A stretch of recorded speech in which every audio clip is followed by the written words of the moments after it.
Alam mo bang ang pagpasok ng mga butiki sa ating mga bahay, ito ay sumisimbolo na malapit na tayong magkaroon ng maraming pera.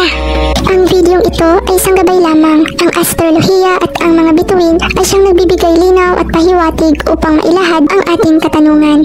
Ang ating koneksyon at tiwala sa Diyos ang siyang makapangyarihan sa lahat, kasabay ng paggawang kabutihan sa ating kapwa at disiplina sa sarili ang siyang mananaig. Paalala lamang, ang videong ito ay para lamang sa mga taong may sapat na paniniwala. Kung sa tingin mo ay hindi angkop na mapakinggan ang mga susunod na video, ay maaari mo nang i-skip ang videong ito.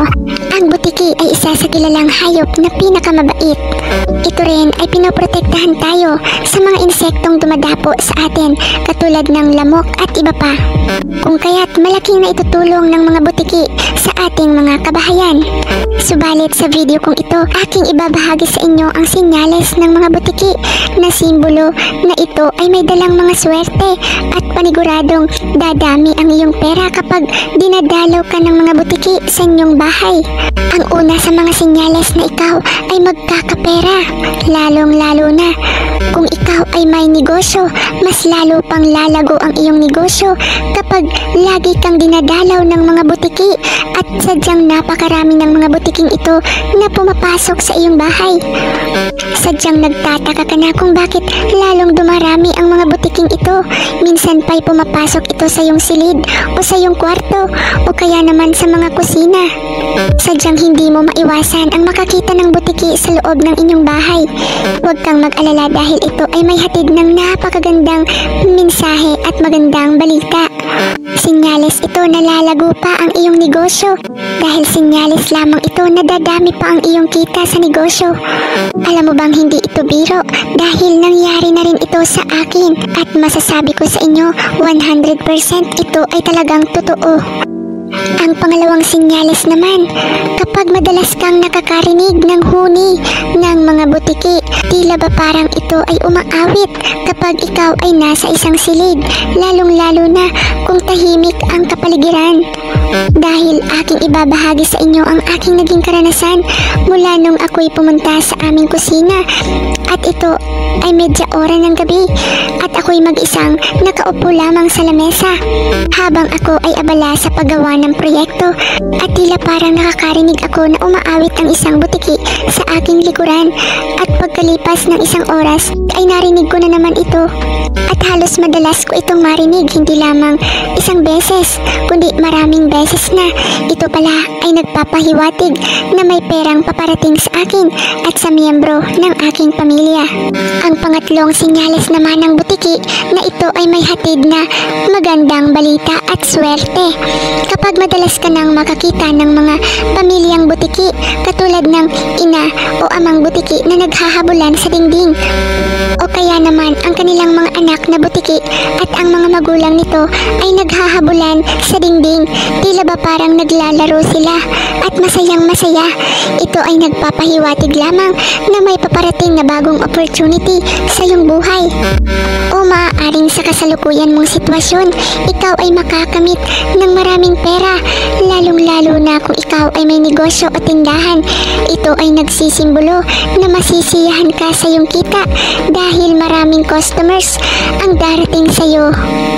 Kaya kung makakita ka ng mga butiki na masayang naglalaro sa dingding, ito ay pahiwatig na malapit ka ng dalawin ng limpak-limpak na salapi sa hinaharap.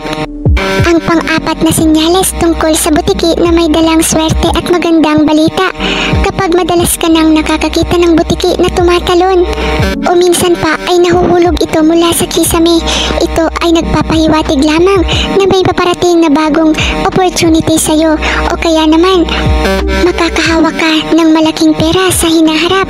Alam mo bang nangyari din ito sa akin simula nang may nahulog na butiki sa aking harapan mula sa dingding. Nung nakita ko sa aking harapan na mula nung nahulog ang butiki mula sa kisame ay nakareceive ako o nakatanggap ako ng magandang balita. Ako ay nagkaroon ng panibagong pera at napakarami napakarami nito. Hindi ko ito inaasahan, subalit dumating ito sa akin. Talagang deserve ko ang bagay na ito dahil ito ay pinagpaguran ko sa aking trabaho. Dumating ang aking inaasam na pera. At pati na rin sa negosyo, nagkaroon kami ng napakaraming customers at dinudumog pa kami. Talagang napakaswerte ng senyales na ito. Ang panglimang senyales ng butiki na may dalang swerte at dadalawin ka ng limpak-limpak na salapi sa hinaharap. Kapag madalas ka nang nakakakita na nagtatalik ang mga butiki. Alam mo bang base na rin sa aking naging karanasan mula nung sunod-sunod akong nakakakita na nagsisiping na mga butiki sa aking harapan. Kadalasan pa ay nakikita ko ito sa kisame o kaya naman sa mga silid o dingding ay talagang nagha-honeymoon. Ito ay isang senyales na may paparating na pera at bagong opportunity sa'yo. Kaya't kung makakita ka ng butiki na nagsisiping o nagha-honeymoon, hayaan mo lamang ito, huwag mo silang gambalain. Dahil ito ay simbolo ng swerte at perang paparating sa'yo o kaya naman manganganak na ang iyong pera sa lalong madaling panahon. Kaya't napakaswerte mo kung nakakita ka ng nagha-honeymoon na butiki. At ang pang-anim na senyales, kapag nakakita ka ng butiki na tumalon mula sa isang walis o kaya naman sa isang walis tambo, ito ay nagpapahiwatig na may darating na bagong opportunity sa iyong buhay. Maaaring may pagbabagong magaganap sa iyong trabaho o kaya naman sa negosyo. Maaaring mapopromote ka kung ikaw ay isang empleyado. Mas magiging maganda at higher pa ang iyong posisyon na darating sa hinaharap. At kung ikaw naman ay isang negosyante, nagpapahiwatig ito na may darating sa iyo ng magandang balita sa lalong madaling panahon. Maaaring may darating na magandang balita ukol sa iyong negosyo na may pagbabagong magaganap. Tulad na lamang na maaaring ikaw ay mag-renovate ng iyong negosyo at mas lalo mo pa itong mai-improve. Ang pangpitong senyales na ang butiki ay may dalang swerte. Kapag nakita mo itong kumakain sa iyong sahig o kaya naman kung may mga natitirang pagkain na nahulog sa inyong sahig at kinakain ito ng butiki, alam mo bang ito ay napakagandang senyales dahil mananagana ka na sa hinaharap. Papahiwatig lamang ito na hindi ka na mamumroblema sa inyong makakain. Hanggang dito na lamang ang aking video. Kung nagustuhan mo ito, i-like, share at subscribe para lagi ka pang ma-notify sa mga susunod kong video.